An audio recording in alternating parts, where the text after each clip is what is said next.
కర్రెగుట్టలో Kagar operation ఆపాలని ఆదివాసీలు ఆదిలాబాద్ జిల్లా కలెక్టర్ను ముట్టడించారు.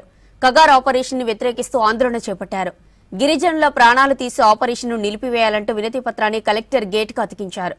మావోయిస్టులతో కేంద్రం చర్చలు జరపాలని డిమాండ్ చేశారు.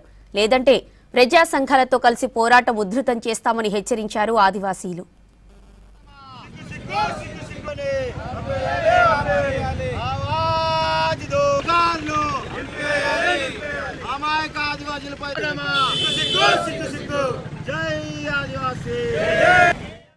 కేంద్ర ప్రభుత్వము దక్షిణ భారతదేశంలో ఉన్నటువంటి ఆదివాసీలను మావోయిస్టుల పేరుతోటి కగార్ ఆపరేషన్ పేరు మీద ఇప్పటికే వందలాది మందిని హత్య చేయబడ్డారు, వందలాది మందిని మాయం చేసిండ్రు, వందలాది మంది ఆదివాసీ మహిళలపైన అత్యాచారాలు, మానభంగాలు, ఇట్లా అనేక రకాలమైనటువంటి దాడులు ఇవాళ మొత్తానికి కూడా దక్షిణ భారతదేశం అనుకున్నప్పుడు ఒరిస్సా, ఛత్తీస్గఢ్, జార్ఖండ్, మొత్తం మధ్యప్రదేశ్ ఈ ప్రాంతాలన్నింటినీ కూడా కేంద్ర పారామిలిటరీ బలగాలు సిఆర్పిఎఫ్, డిఆర్జీ, స్పెషల్ కోబ్రా వంటి కేంద్ర బలగాలు వల్ల ఆదివాసీలను పూర్తిగా అంతం చేయడానికి ప్రయత్నం చేస్తున్నాయి. కాబట్టి ఈ యొక్క దాడిని వెంటనే ఆపేయాలి.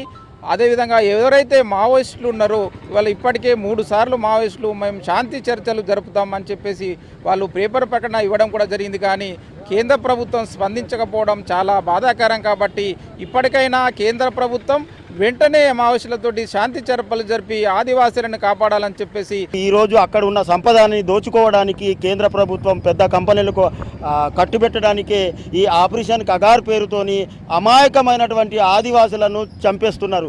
ఆదివాసులను చంపుతో పాటు అక్కడ ఉన్నటువంటి ఆడ మహిళలను వాళ్ళను మానభంగాలు చేసి వాళ్ళు పోలీస్ అధికారులను వాళ్ళకు దారుణంగా రేపులు చేసి చంపినా కానీ ఇప్పటి వరకు చిన్న ఎఫ్ఐఆర్ కూడా నమోదు కాని పరిస్థితుల్లో ఉన్నాయి. ఇవాళ కగార్ పేరుతోటి అక్కడ కర్రెగుట్టలో మావోయిస్టులను ఏరివేత అనే నేపంతో అమాయకమైన ఆదివాసులనే తీసుకుపోయి మహిళలను స్నానాలకు పోయిన మహిళలను రేపు చేసి హత్య చేసి వాళ్లకు డ్రెస్లు వేసి వీళ్ళే మావోయిస్టులని చంపి ప్రభుత్వానికి చూపించడం జరుగుతుంది.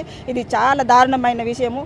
నక్సలైట్లను ఏరివేస్తామని అంటుండు. నక్సలైట్లు ఏమిటి? దేశద్రోహుల ఖనిజ సంపదను వేరే దేశాలకు తరలించకుండా కేంద్ర ప్రభుత్వానికి వాళ్ళు కొంచెం సవాల్గా ఉన్నారు. ఎందుకంటే అక్కడున్న ఖనిజ సంపదను తీసుకుపోకుండానే వాళ్ళు అడ్డుకుంటుండ్రు. అక్కడున్న అమాయకమైన ఆదివాసులకు వాళ్ళు సపోర్ట్ ఇస్తుండ్రు.